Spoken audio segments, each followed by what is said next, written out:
the new lawsuit coming with Jay, the part with Jay. I go, oh shoot, like to us, black excellence, right? that had to be there. We getting tighter, you know what I'm saying? And united we stand, and ain't nothing else. What was expected to mark the end of Sean Diddy Combs' legal nightmare instead erupted into an even bigger bombshell when none other than Jay-Z's HOV himself was unexpectedly pulled into the courtroom drama. It all unfolded in a matter of minutes.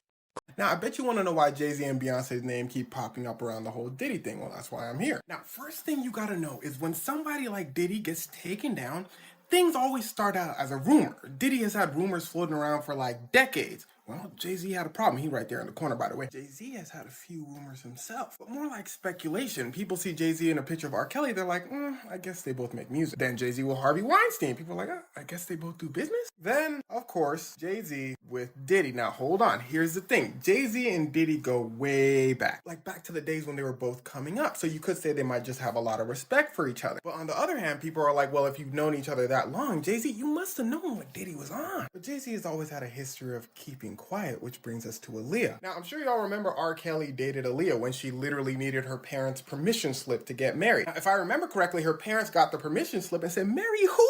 And that's how this whole thing got exposed. Now, a lot of people in the industry actually knew about this relationship because they would work with R. Kelly. They would be in the studio with R. Kelly. Now, according to Dame Dash, who, listen closely, was Jay-Z's first business partner and also dated Aaliyah when she was 21. He said this is how it went. He said he didn't want anything to do with R. Kelly because everyone knew what type of timing R. Kelly was on. He looks over at Jay-Z and Jay-Z's out here creating collab albums with R. Kelly. But then he saw why. For starters, everyone had a crush on Aaliyah. People were waiting down the clock until she turned 18. But Jay-Z decided to get a head start. Now, there's absolutely no proof that Jay-Z went after Aaliyah, but people were like, let me see another picture. But apparently Jay-Z wasn't successful and Dame Dash started dating her when she was 21. Now, what does this all have to do with Diddy? It's the secrets. It's the, like what happened to Diddy, making people wonder. Nas came out, well, he technically didn't come out and say this, but while he was having his legendary beef with Jay-Z, he's doing a radio interview and he's saying, it's weird that Jay-Z be working with people that need a permission slip to marry somebody, R. Kelly. But again, rumors, kind of like what was happening to Diddy. But then this lawyer comes out and says, boy, do I got some news for y'all. And here's where it starts to get wicked. Now, he's going after Diddy. Specifically, listen closely, anyone that Diddy might have done something to, or anyone who's watched Diddy do some of these things and stayed silent about it. Now, first of all, the lawyer's taking calls from anyone. So theoretically, anyone could just call trying to get some money saying, Diddy did this to me, Diddy should pay me. But in the lawyer's defense, I'm sure he's looking for people with proof. Honestly, I don't know him. He could be trash. Anyway, what he said next is what got people interested. He said, and I got some names. He said some wild names. Some names that will blow your mind. He's selling this. He's saying, yo, y'all finna wild out when you hear these names. I'm not going to say it now, but y'all finna wild out. So people are like, Now, in Beyonce's case, it's just because she's married to Jay-Z and she's been in the industry for like 20 years. People are like, you must have known something. But that's all people have. Now, in Jay-Z's defense, he's famously all about the money. As far as we've seen, he's always been around Diddy for like a public event or when money's involved. He had just been declared not guilty in his federal RICO case. After months of relentless stress, endless speculation, and non-stop media coverage, it seemed the ordeal was finally over. The courtroom was filled with tension as his legal team let out a collective sigh of relief. Diddy closed his eyes for a brief moment, appearing to take in the weight of the verdict. At last it was finished, or so everyone believed. Just as the verdict was read and reporters rushed to break the news, a courtroom clerk approached the judge with a sealed envelope. The judge opened it, quietly reviewed its contents, and his expression changed almost instantly. The atmosphere shifted. What happened next stunned everyone in the room. According to the dramatic account, the judge announced that newly submitted evidence had prompted a separate inquiry involving another high-profile name, Jay-Z born Sean Carter. The courtroom fell silent. Moments earlier, Diddy had appeared relieved that his legal battle was behind him. Now the mood had... Of course, regardless of whether information qualifies as exculpatory or impeachment, it must be disclosed in time for its effective use at trial. And the defense continues, moreover, because the government continues to refuse to identify who it views as a victim, also means that the government is also failing to meet its Brady and Giglio obligations with respect to any other alleged victim. Requiring Mr. Combs to follow up on all exculpatory evidence in the 6 weeks before trial is unconstitutionally burdensome. 3,500 materials should also not be produced with an attorney eyes only designation, particularly if the court adopts the government's proposal to delay disclosure of such material until March 21st, 2025. Defense counsel will need Mr. Combs' assistance to properly review the material and effectively prepare for trial. Now, finally, the parties they agree for once. They agree about the witness and exhibit list. The prosecution proposes submitting that list 3 weeks before trial, April 14th, 2025. They say earlier than that doesn't make sense because those motions in limine excluding evidence or arguments won't have been decided yet, and that will affect who or what the government will present. They say the defense can present its list by April 25th, 2025, so that's 1 week in advance of trial. The defense agrees to both. And then both the prosecution and the defense agree to April 11th as the deadline for the jury questionnaire forms. So those are sent out to prospective jurors across the jurisdiction, starts the whole jury selection process on who will be called into court for further questioning and examination. And also both sides agree to April 25th as the deadline for requests to charge or voir dire. That's the more specific process for selecting the jury, and also proposed verdict forms to be submitted. So in the end, what do you see here? You see a little gamesmanship, you see a little strategy, a little practical difficulties all at play here. Remember, it is the prosecution's burden. The defense arguably wants to trip them up, right? They don't want them to be as prepared as possible, trying to take any advantage they can. So this unidentified Jane Doe has sued both Jay-Z, Sean Carter, and Sean Diddy Combs. This is out in New York. This is out in New York federal court, to be more specific. And she is claiming that when she was just 13 years old, she was raped by both of these musicians at a Video Music Awards after party back in 2000.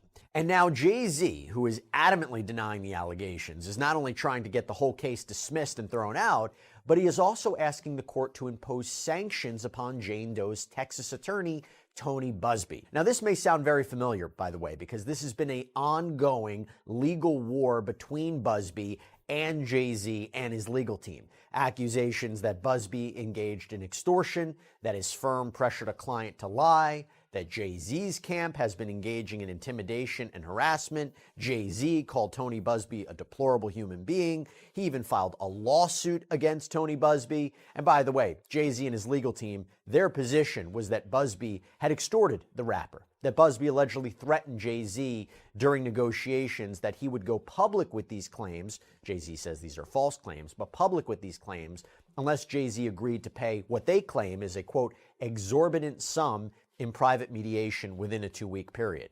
Jay-Z says that when he refused, that is when he was named by Tony Buzbee in the lawsuit. Remember, this lawsuit first came out. It was only identified as unnamed celebrity A, and then in an amended complaint, Jay-Z was identified as He looked like he had seen a ghost.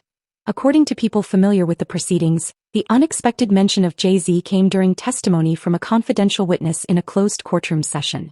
The witness allegedly described financial relationships connected to Diddy's business dealings and claimed those arrangements extended into a wider network of corporate entities. The testimony reportedly referenced Sean Jay-Z Carter by name. It's important to note that Jay-Z has not been charged with any crime, and simply being mentioned during testimony does not establish wrongdoing. Even so, the moment reportedly changed the atmosphere in the courtroom. Observers said Diddy reacted immediately, striking the defense table and raising his voice. "Why are you bringing Jay into this?" he allegedly shouted. "He has nothing to do with it." Court officers quickly stepped in as tensions escalated. Security moved toward the defense table, and one of Diddy's attorneys reportedly intervened to calm him before the situation could worsen. For several tense moments, the courtroom was filled with confusion as officials worked to restore order. Outside the courthouse, the story spread at lightning speed.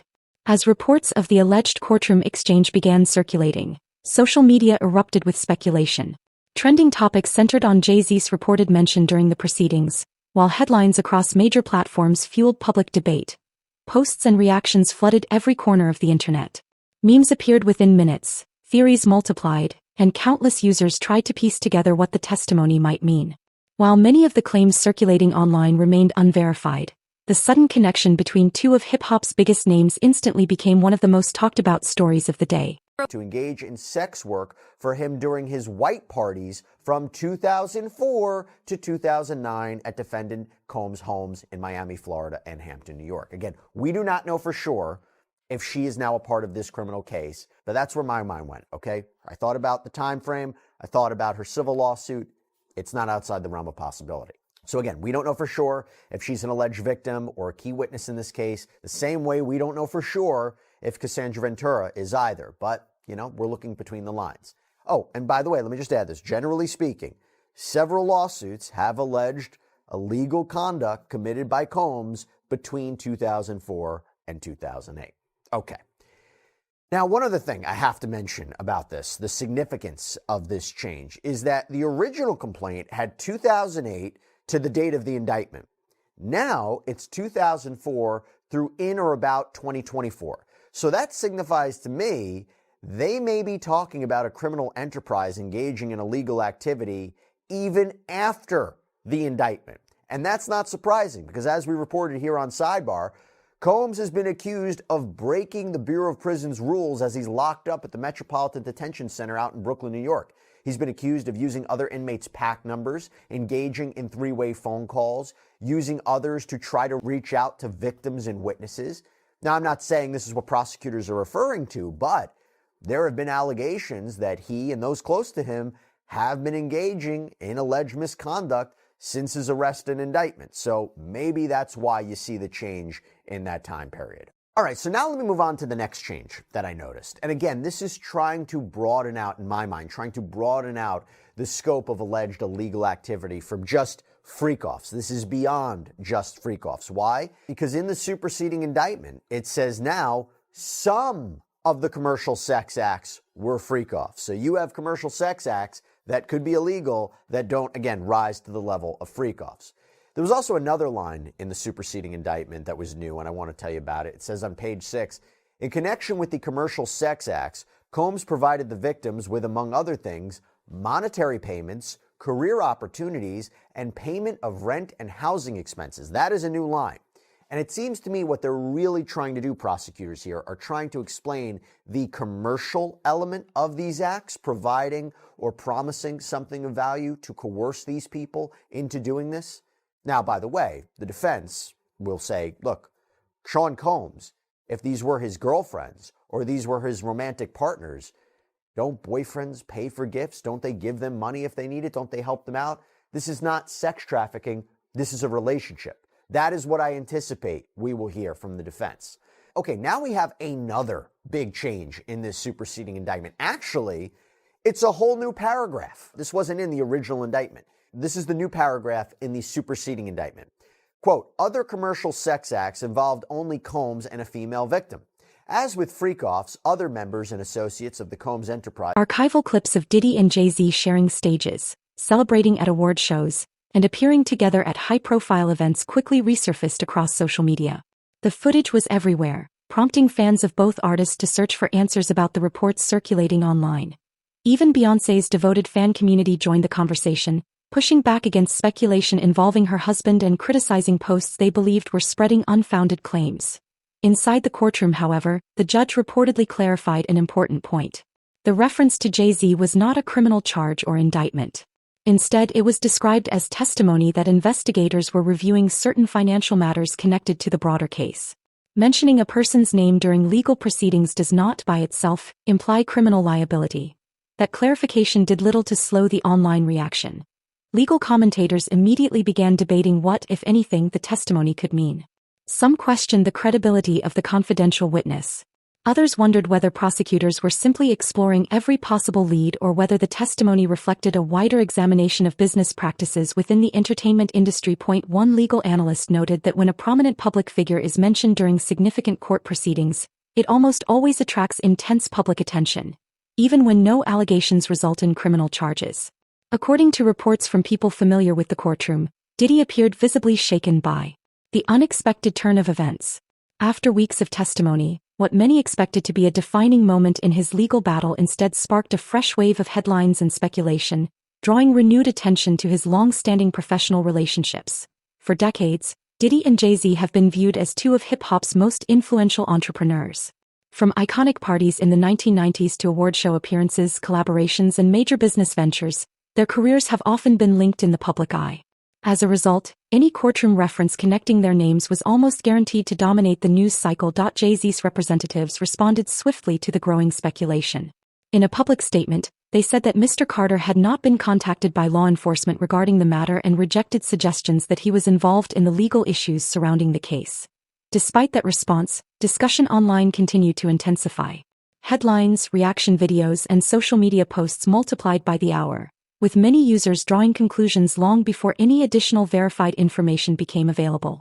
As often happens in high-profile cases, speculation spread far faster than confirmed facts. To drum up clients to bring claims against Combs and against Jay-Z. And maybe the attorneys have reached some sort of understanding about the ground rules. Maybe not, but maybe they have, and letting this motion go is part of that understanding. That would be my third possible reason. Yeah, and I know you mentioned that it's speculation, but I think by you kind of explaining that, I feel like that might also be very plausible. I want to go back to what you said during kind of your second explanation, where, I'm sure Jay-Z from his side, he probably wants this lawsuit or this complaint to be dismissed, or not even amended in the first place, made in the first place. Obviously, nothing goes away in the blink of an eye, excuse me. But in your opinion, watching all of this legal back and forth that's been unfolding these past few months, do you think there is enough to dismiss, or do you think at a point this will even get litigated? I think it's going to get litigated. If I had to guess, I haven't really studied the complaint against the motion to dismiss, so I don't have a advanced opinion about it. But my reaction to it is that the complaint accuses him of some very bad stuff, and that ought to be enough to move the case forward. That's my guess. Now, remember, at the outset of these litigations, we go through kind of a honing phase where the dispute is sort of narrowed down to certain parties and certain claims. And sometimes the motion to dismiss doesn't get rid of the case entirely, but it gets rid of some of the claims, or it gets rid of some of the parties. I see today, by way of example, there's a brand new filing dismissing defendant Bad Boy Records, LLC. There were separate claims against that company, and I don't know where all these companies fit in the pantheon of Bad Boy Records, but that company... As the story continued to dominate headlines, 50 Cent, known for weighing in on high-profile controversies, joined the conversation on social media. He shared a split image featuring Diddy in court alongside a photo of Jay-Z with a puzzled expression. The caption joked, "You know it's serious when Jay gets mentioned from the bench. This movie keeps writing itself." The post quickly went viral, generating thousands of comments, memes, and reactions as fans debated what, if anything, the courtroom reports actually meant. According to entertainment reporters, the news also caught many people in Jay-Z's circle by surprise. Multiple outlets reported that he was in meetings related to upcoming business projects when reports of the courtroom testimony began circulating. As the headlines spread, his phone was reportedly flooded with calls and messages from associates seeking clarification. Reports also claimed that a scheduled Roc Nation appearance was canceled later that day, although no official reason was publicly confirmed. Meanwhile, social media users closely analyzed every move made by those connected to the situation. Some fans pointed to an Instagram story reportedly shared by Beyoncé featuring nothing more than an image of the scales of justice. Without any caption or explanation, the post sparked widespread speculation, with supporters offering competing interpretations. However, there has been no official confirmation that the image was related to the court proceedings. As discussion intensified, new rumors began circulating online about what the confidential testimony supposedly contained. Various unverified posts claimed it referenced offshore accounts, complex business structures, shell companies, and royalty-related financial arrangements involving entities connected to major music businesses. It's important to emphasize that these claims originated from online leaks and anonymous sources that have not been independently verified. No court filing or official statement has confirmed those specific allegations, and the existence of speculation alone does not establish wrongdoing by any individual or company. Even so, the combination of courtroom reports, social media speculation, and celebrity commentary ensured the story remained at the center of public attention, with new theories emerging almost as quickly as the previous ones were debunked. obedient and compliant. So that is very, very similar to the description of the freak-offs. I guess what's happening here, prosecutors might be looking at their case and saying, we're going to describe these alleged illegal sexual episodes, these instances of sex trafficking, and if the term freak-off wasn't used, or it's not characteristic of a freak-off, then a jury could look at this and say, you know, prosecutors, I don't think this is a freak-off as you described. But now broadening it to say, we're talking about generally illegal commercial sex acts that may or may not be freak-offs, that is how they're trying to win this case. That's my take, at least. And I think this is really to solidify and crystallize that sex trafficking charge. And you see the addition of commercial sex acts with the freak-offs. For instance, we see lines like this one in the superseding indictment that creates that separation. Quote, Combs subjected victims to physical, emotional, and verbal abuse to cause the victims to engage in freak-offs and other commercial sex acts. Okay, now we have another line that was changed from the original indictment. In the original indictment, it read, Combs also threatened victims' careers and livelihoods, including if they resisted participating in freak-offs. In the new indictment, it says, Combs also threatened victims' careers and livelihoods, including if they resisted engaging in sex acts with Combs and at times with Combs and male commercial sex workers. They're going beyond the specificity of freak-offs. Okay, we have another change that's pretty notable too. So both indictments, they share a paragraph where they discuss how Combs, if anyone threatened him, if anyone threatened his authority or reputation. At this stage, no evidence has been publicly presented linking Jay-Z to criminal wrongdoing. No charges have been filed against him, and a courtroom mention alone does not establish liability. Even so, the reports have sent shockwaves through the music industry, fueling widespread debate about what could come next. Entertainment insiders describe the situation as one of the most closely watched legal developments the industry has seen in years. With federal scrutiny reportedly extending across complex business and financial records, many observers are wondering whether additional names or companies could become part of the broader investigation. For now, however, those questions remain unanswered. Legal experts caution that large-scale investigations often involve reviewing years of documents and interviewing numerous witnesses before authorities decide whether any further action is warranted. Until official announcements are made, much of the online discussion remains speculative. Meanwhile, attention has remained fixed on Diddy. According to people familiar with the aftermath of the proceedings, he has kept a low public profile while his legal team continues to address the fallout from the case. Supporters point to the legal outcome as a significant victory, while critics argue that the intense public scrutiny has left lasting damage to his reputation.